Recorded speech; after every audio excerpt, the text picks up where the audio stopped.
This morning, Her Worship Kathryn McGarry is pleased to deliver her first State of the City address, and she was telling me just now that when she gave her maiden speech at the legislature, she was the first person on record to come in within just a second or two of the designated time slot. So that's setting a very difficult bar to manage to. So well done, Kathryn. We'll see what you do today. Her Worship has served as Mayor of Cambridge since December of last year, and prior to her election as Mayor, she represented the riding of Cambridge in the Provincial Legislative Assembly from 2014 to 2018, where she also served in the roles of Minister of Natural Resources and Minister of Transportation. Without a doubt, Kathryn has hit the ground running. She has had to. There's a lot to learn, and as a newcomer to Municipal Council and to the Mayor's office, she was determined to hit the ground running and learn as much as possible. It's been an extremely busy and productive few months on the job, and we know from what she's shown already that she's a great champion for the city, and this goes back, of course, over many years in community organizations and as Member of Parliament. A great champion for this community, and it seems like she's got boundless energy, but that reserve of energy is being put to the test on a daily basis. Ladies and gentlemen, please welcome Mayor Kathryn McGarry.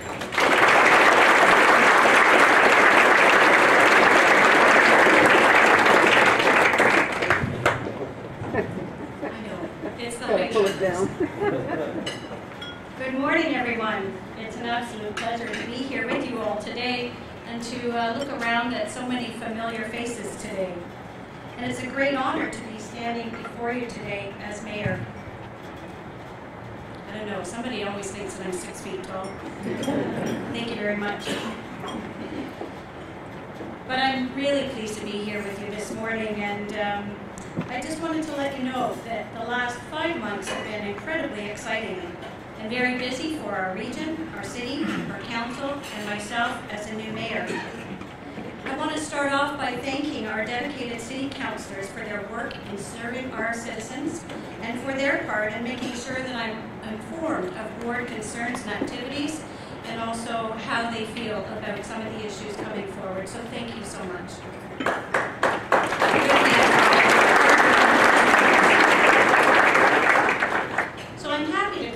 This morning and talk a bit about some of the successes that we're having at City Hall, some of the challenges that we are facing, and some of the opportunities that I see as we move forward. So let's start with where we as a city find ourselves today.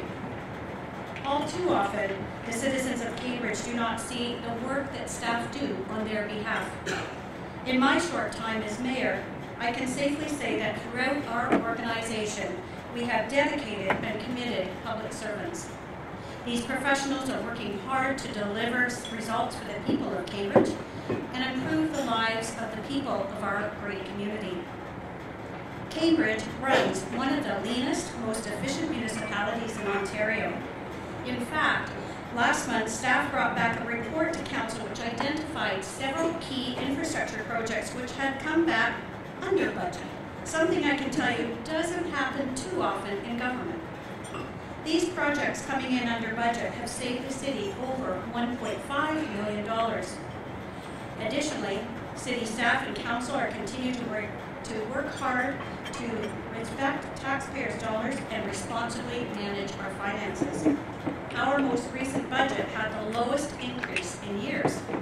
And while it's not a competition, this represents a smaller increase in 2019 than Kitchener-Waterloo and region, but don't tell them that. Right there.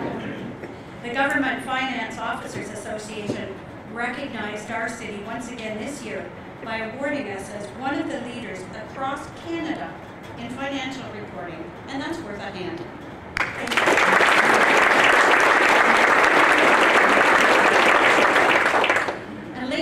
When we kick off the budget process for 2020, we'll be looking at how we can improve this process further to provide better accountability and more information to our community stakeholders and taxpayers, and a more accessible process for citizens to engage with the council and to share feedback.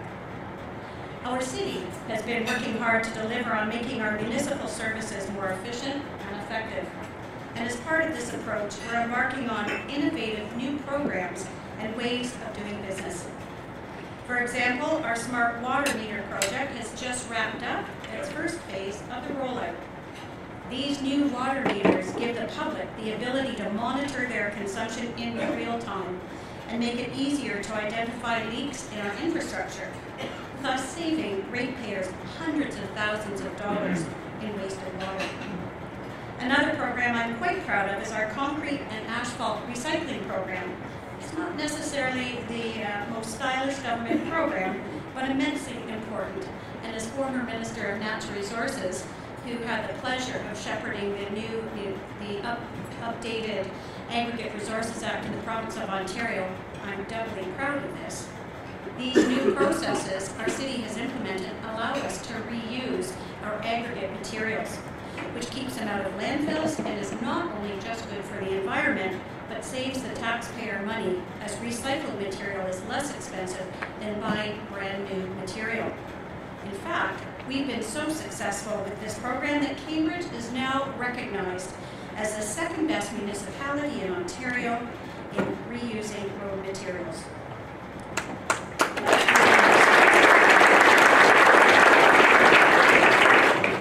Our city is growing. We see proposals for new developments coming in at an increasing rate, and construction happening in our core areas on our borders and throughout our city. This means our planning, engineering, and planning staff have been very busy. In the past year, we've processed 21 zoning amendments, 48 site plan applications, 17 subdivision applications and others, and overall issued 1,679 permits with a construction value of over $380 million. I think it's important to look at the strong foundation that we have here in Cambridge. We're home to over 135,000 people, and as our chamber president, Greg DeRocher, is always quick to boast, over 10,000 businesses. We have amazing parks, recreation, playgrounds, and trails, and of course the two rivers that run through our communities. We have one of Canada's strongest manufacturing sector, and specifically our advanced manufacturing sector. It continues to grow. We have excellent post-secondary education facilities here, both Conestoga College and UW's School of Architecture in Galt. We have a thriving entrepreneurial network. Over 20 new businesses opened in our downtown core areas this year. Many new startup companies have also set up in grand innovations in the new Gaslight District. Construction is booming across the city, and land sales at our Boxwood Business Campus remain strong. We are virtually sold out, and we've generated over $12 million in revenue for the city.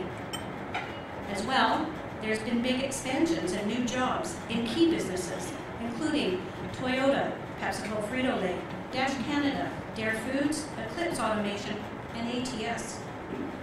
We've also seen great growth in our community. The Cambridge Community Organization, for example, is celebrating its one-year anniversary in its new facility, allowing it to continue to deliver quality program for our residents in South Galt. We, as a city, have been known for our green spaces, with over 10 kilometers of new trails built last year and a further 10 kilometers to be built this year, and investing in over $400,000 in our neighborhood parks. The Hamilton Family Theatre, wow, what a great place to go. It continues to be a great magnet for great entertainment and a draw from people from our community and from those from farther away.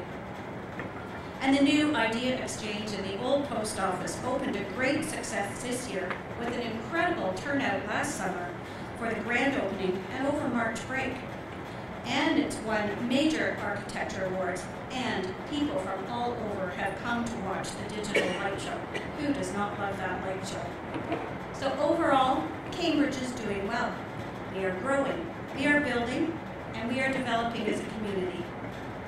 But that's not to say that we don't have our challenges. I think it's fair to start with one of our biggest concerns right now, the province's ongoing regional review.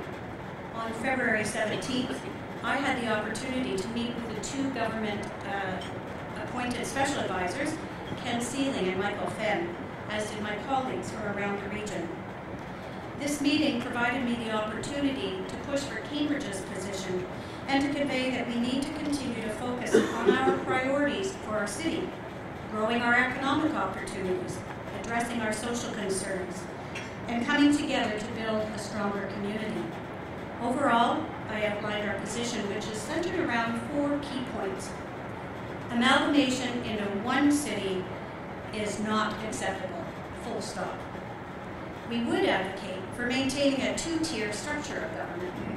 We would like to see this review as an opportunity to streamline and improve services, reduce duplication, and better align regional and lower tier responsibilities to provide better and more efficient services to our taxpayers.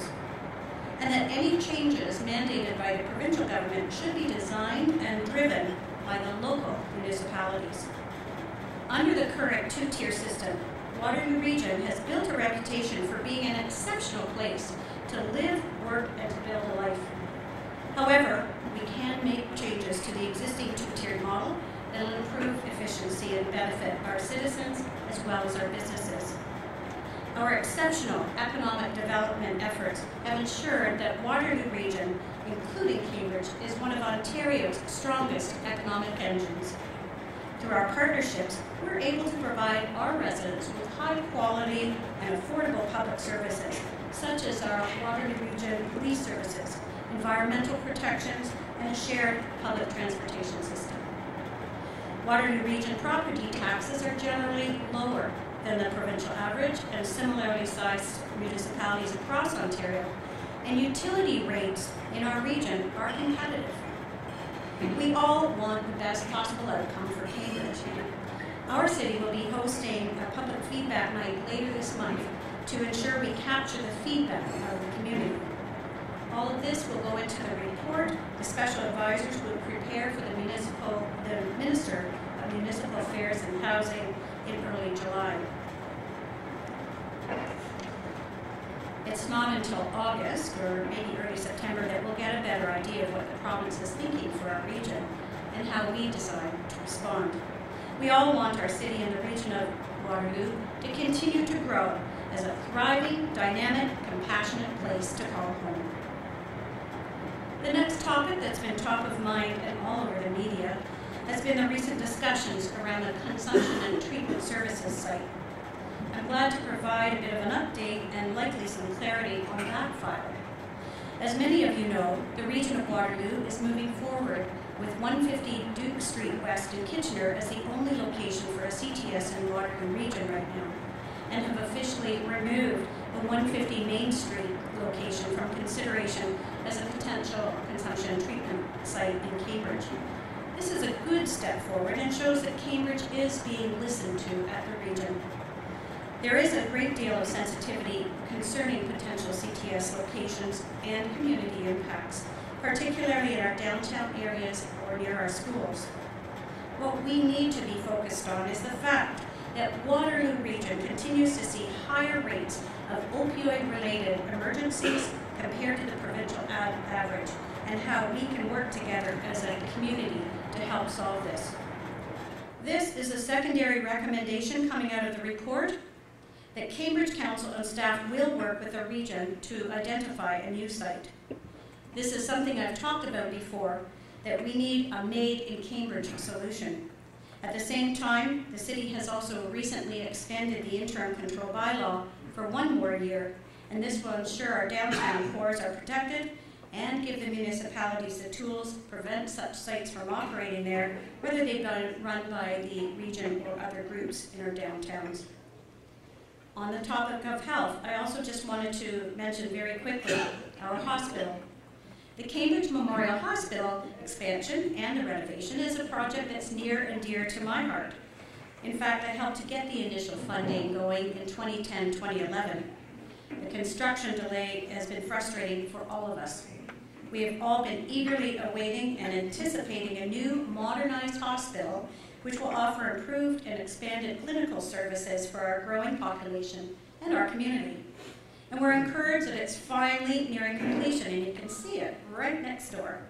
However, the continued delays have impacted our ability to attract new medical staff and fundraise for the new cutting-edge equipment that our hospital needs. And this is why, just a few weeks ago, our council chose to redirect $400,000 from our city surplus towards the purchase of equipment for our hospital. Myself and my council feel very firmly that our hospital is worth the investment. As a former nurse who worked at several different hospitals, including CMH, I know we need to provide a modern hospital outfitted with current equipment if we want to attract the best doctors, surgeons, and specialists. Not only that, but a great hospital helps attract top-level businesses and young families looking to start a new life.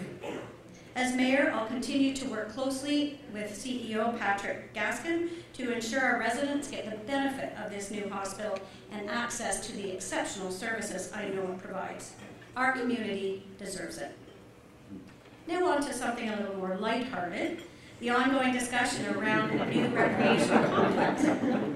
And while there's been a lot of back and forth, my focus is on ensuring an affordable solution that's in the best interest of taxpayers, our sports and recreation groups, and the community. That is our end goal.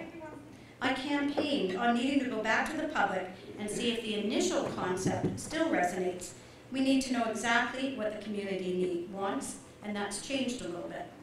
There has been a lot of discussion, some very loud opinions, but not enough meaningful consultation. We also need to make sure we build something that makes sense from a financial sense. The economic and social landscape have changed, and we need to ensure that we have the right mix of recreational opportunities and options to engage and foster our youth, our seniors, our neighborhoods, and our city.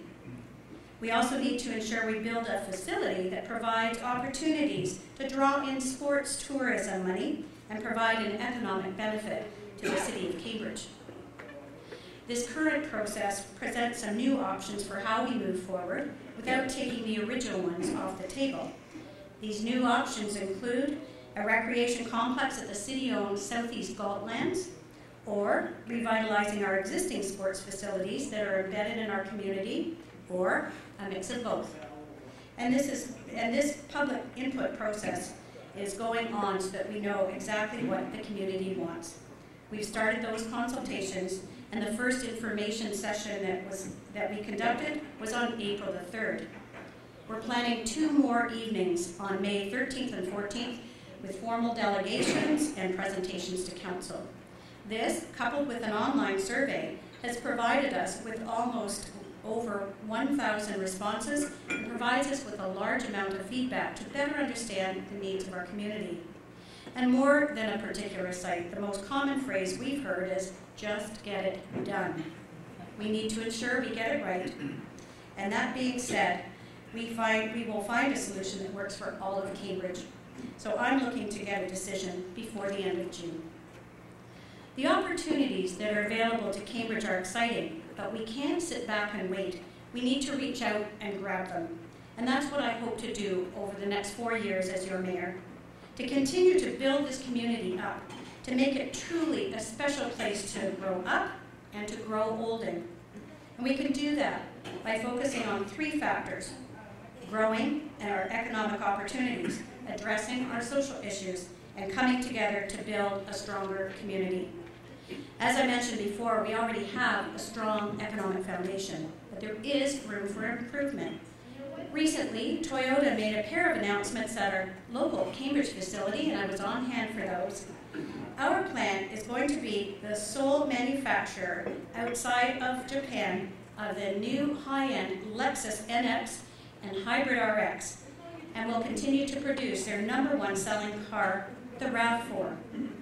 This vote of confidence in Cambridge and Ontario more broadly is great news for our province's auto sector.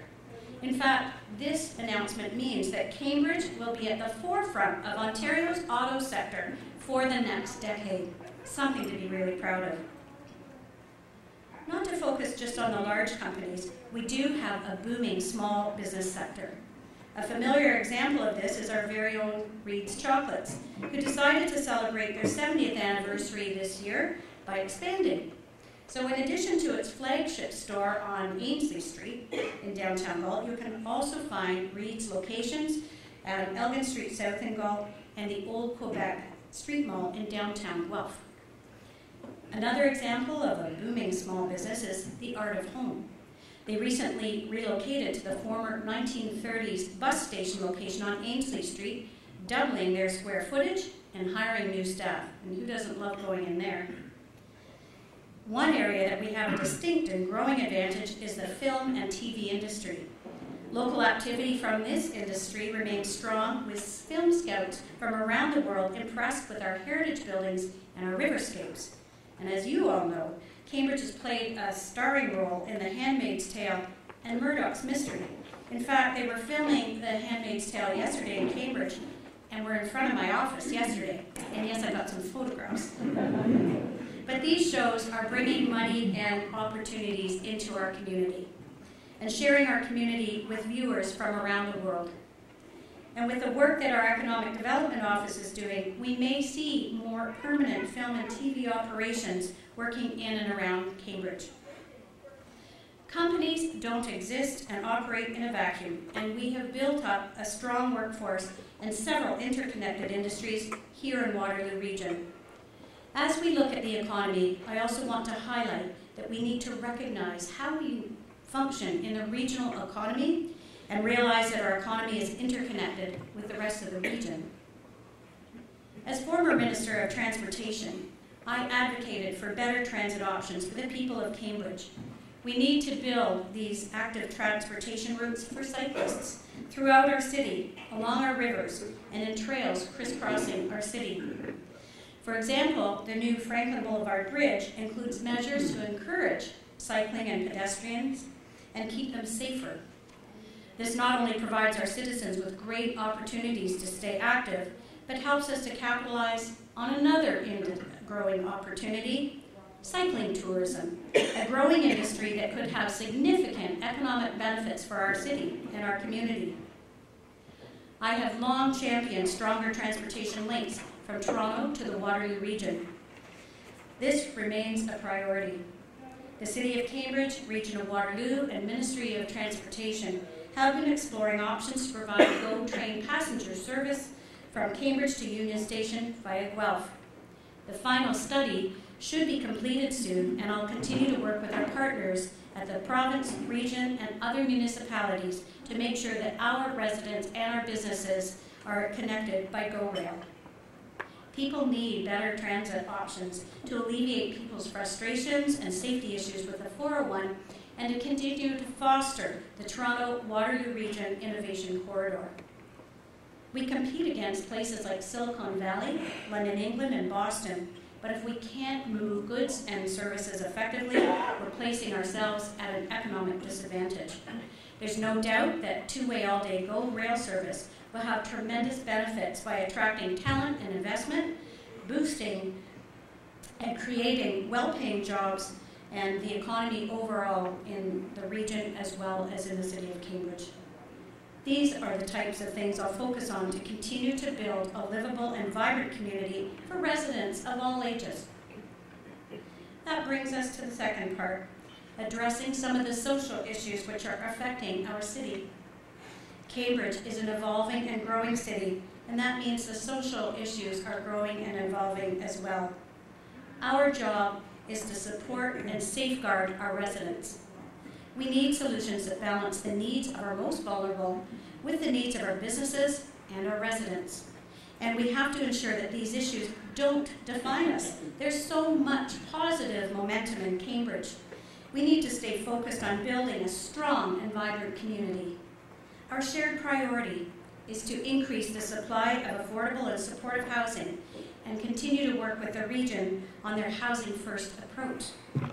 We need these affordable housing units to provide options to those who need them.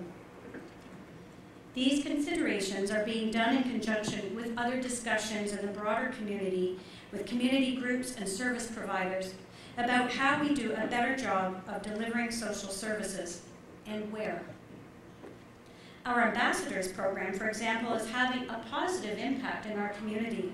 These individuals are out on the front lines, interacting with our community and making real improvements right across our city, and I know our businesses appreciate it. Cambridge is a compassionate community, but our people are uneasy. People need to feel heard and feel listened to. We need to provide them with a path forward and communicate with the public to show them that we as a community have a plan that residents can buy into and rally around to focus our collective efforts on the issues that we can address. I also want to take a moment to say thank you to our first responders. These are the people on the front lines, day in and day out, who are in our community fighting these issues and saving lives. I'd also like to say thank you to Police Chief Brian Larkin. He's doing a thankless job, and I know from my discussions with him that he is a dedicated professional who's committed to the safety of our community, as are all of our first responder officers. Thank you so much for the work you do.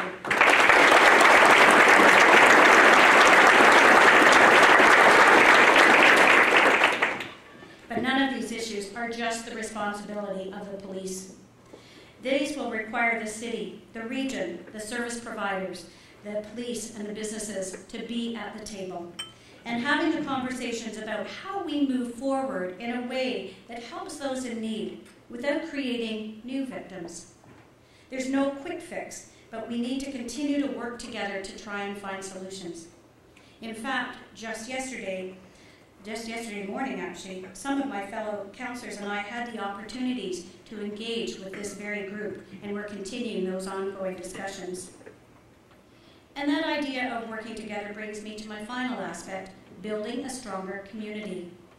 Last year, as I explored the possibility of running in a municipal election, I heard from the community about a desire for change, for a new style of leadership at City Hall. I believe strongly in the proverb and the style of leadership embodied in it. If you want to go fast, go alone. If you want to go far, go together. I said this during my inaugural address during the swearing in, but I want to say it again. Cambridge needs its mayor, its city staff, and its council members to work well together as a team that delivers results for the people of Cambridge. And I believe that planning regular open town hall meetings in every ward with the ward councillor will improve communication between City Hall and our community. And stay tuned, they'll start in just a few weeks from now. More involvement from our multicultural community, our youth, our seniors, and everyone else will make sure that everyone does feel included in our city. This will result in a more open, transparent, and ultimately cost-effective decision-making process for all of us. And it also helps us to succeed and thrive as a healthy community. Let's use the opioid epidemic as motivation to improve our kids' chances for success. You might have heard me talk about the Icelandic model before, but prevention is at the heart of it. And we need to focus on preventative upstream measures. We need to make sure that our kids feel engaged, motivated, and supported to live their very best life. Never has it been so challenging to be a kid. Our always-on and hyper-connected society has led to a generation of children suffering from increased levels of social anxiety, depression, and a myriad of social problems. And I hear from this from our 15-year-old, our youngest at Southwood, about the stress that his classmates are under. To combat that, we need not just traditional mental health supports for children and family, but to create opportunities for our young people to be connected to the community and their peers through interesting, fun, and supportive activities. Our city is a vibrant, dynamic place, one that requires everyone, politicians, city staff, the businesses, and our organizations, average citizens, to do a little bit more to keep our city strong and to make it better. Building up our community and those connections is incredibly important to me, which is why I am pleased to announce that we are creating a special award to recognize those who are active in our community through philanthropy, volunteerism, and public advocacy. So, I would like you to help me thank the recipient of the first Mayor's Community Builder Award, Albertino Dominguez.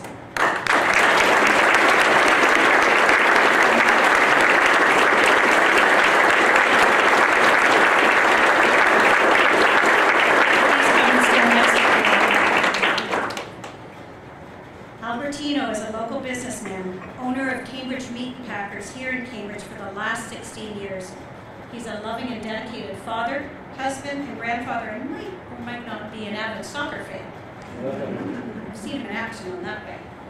But Albertino has been a strong supporter of our food bank for over 9 years, starting with donations of skids of canned foods, then growing to full hams and turkeys in the last few years. Over the past 3 years, Albertino has donated over 1,200 turkeys to the food bank. And just recently, he provided the food bank with a new refrigerated truck.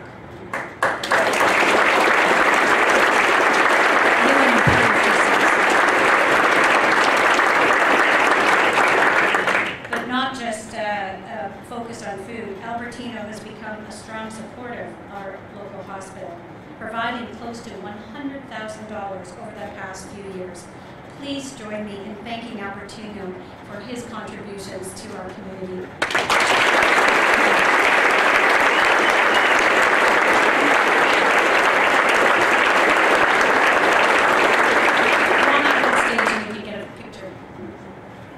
Somebody here must have a phone or a camera.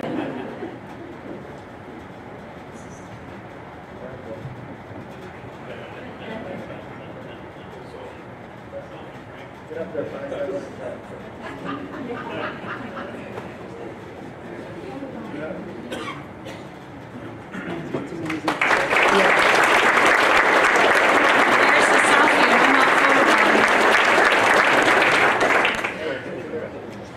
Thank you, Albertino, and also to Rosa, his wife, who's here with us today. Could you give a big of a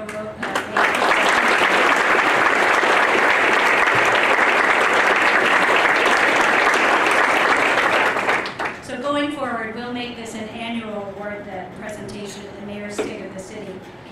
And as I mentioned before, we don't always focus on the positives, but I want to make sure that we change that. And while we won't be able to recognize everybody that does good work in our community, I hope that this award will help to showcase some of the exceptional people that make Cambridge so special. Obrigada.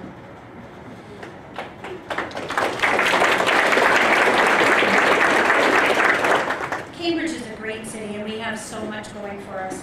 We have a strong economic foundation with a growing entrepreneurial sector and established titans like Toyota, ATS, and BWXT, former Babcock and Wilcox.